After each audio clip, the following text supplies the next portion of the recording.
ग्रामीण व्यवस्था है, उस व्यवस्था के तहत बजट बनना चाहिए। 5-7 वादे किए गए हैं, सब वादे पूरा करेंगे और इस दिशा में हेमंत सोरेन काम भी कर रहे हैं। और हमने शिक्षा के क्षेत्र में 50 लाख रुपया का जो है अनाउंस कर दिया खिलाड़ी में। ये 24 सालों में लगता 18 साल 16 साल जो है ये लोग मुख्यमंत्री रहे हैं, उस पीरियड में इन लोगों को भ्रष्टाचार नहीं दिखा, और भ्रष्टाचार है तो उजागर करें।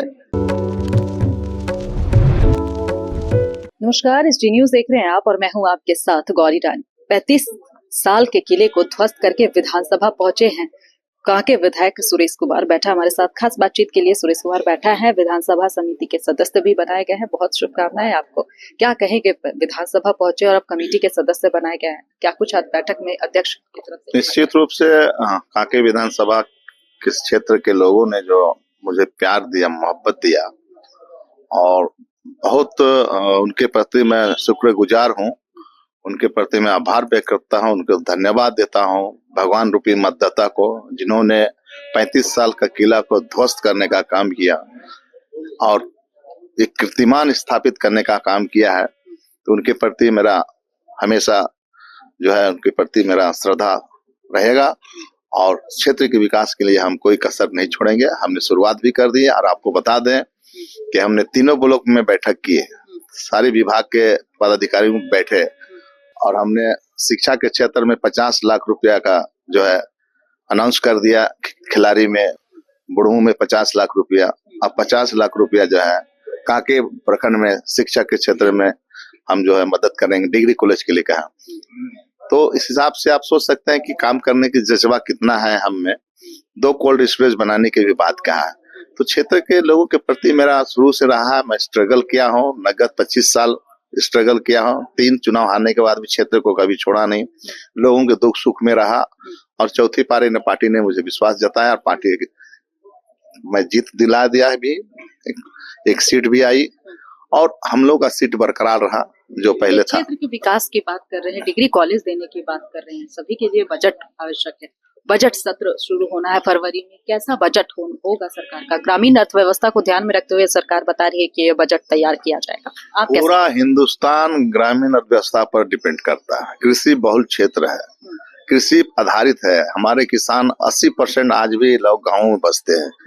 तो जो ग्रामीण व्यवस्था है, उस व्यवस्था के तहत बजट बनना चाहिए, और जो शहर का पार्ट है, शहर के लिए भी उसकी बजट की व्यवस्था होनी चाहिए।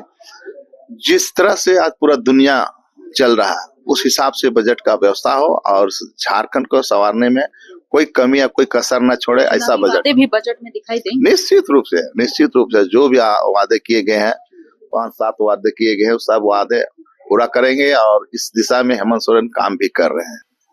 एक तरफ आप लोग बता रहे हैं कि काम कर रहे हैं, दूसरी तरफ विपक्ष का भी लगातार आरोप भी लग रहे हैं। ऐसे में देखिए, जो बाबूलाल मरांडी हैं, बीजेपी के जो प्रदेश अध्यक्ष हैं, उन्होंने एक बड़ा आरोप लगाया है। कहा है कि सरकारी जो नौकरी है उससे वो करप्शन का भेंट चढ़ गया है। इस पर क्या? देखिए, सरकारी नौकरी में करप्शन का मामला तो अपने पीरियड में ही उनको जानना चाहिए था, जब मुख्यमंत्री थे वो, और उनके मधु कोड़ा मुख्यमंत्री थे, अर्जुन मुंडा जी मुख्यमंत्री थे। ये 24 सालों में लगता 18 साल 16 साल जो है ये लोग मुख्यमंत्री रहे हैं, उस पीरियड में इन लोगों को भ्रष्टाचार नहीं दिखा। अभी इन लोग को जब सत्ता से दूर हो गए तो अब इन लोग को भ्रष्टाचार दिख रहा है, और भ्रष्टाचार है तो उजागर करें, उसको पकड़ेगी पुलिस, उसको जेल भेजेगी। चोरी करने वाला बचना भी नहीं चाहिए, और जो गलत करेगा वो कभी बचेगा भी नहीं। अब देखते हैं, सजा तो ही लेना है, सजा ही मिलना है। इसलिए आरोप लगा देने से नहीं होता है, उसको प्रूफ कर दीजिए ना भाई। अब सीजीएल का बोल रहे थे, सीजीएल का भी चल रहा है, जांच हो ही रहा है। जो भी घटना या दुर्घटना होती है उसका निष्पक्ष जांच हो, निष्पक्ष जांच करके उसको उजागर किया जाए। आरोप लगाने से नहीं, अपने काल को भी देखना चाहिए। अभी मुख्यमंत्री जो काम कर रहे हैं उस काम को भी सराहना चाहिए। अगर विपक्ष सिर्फ दूसरों के बारे में आरोप लगाने खाली काम करेंगे तो नहीं चलेगा। चलेगा तब जब आप विपक्ष का, सत्ता पक्ष का भी कोई काम अच्छा हो रहा तो उसको भी सराहनीय, तब विपक्ष का नेता कहलाता है। चलिए, शुक्रिया। हमारे साथ खास बातचीत कर रहे थे कांके विधायक सुरेश कुमार। बैठा फिलहाल इस खबर में इतना ही। मुझे दीजिए इजाजत। नमस्कार।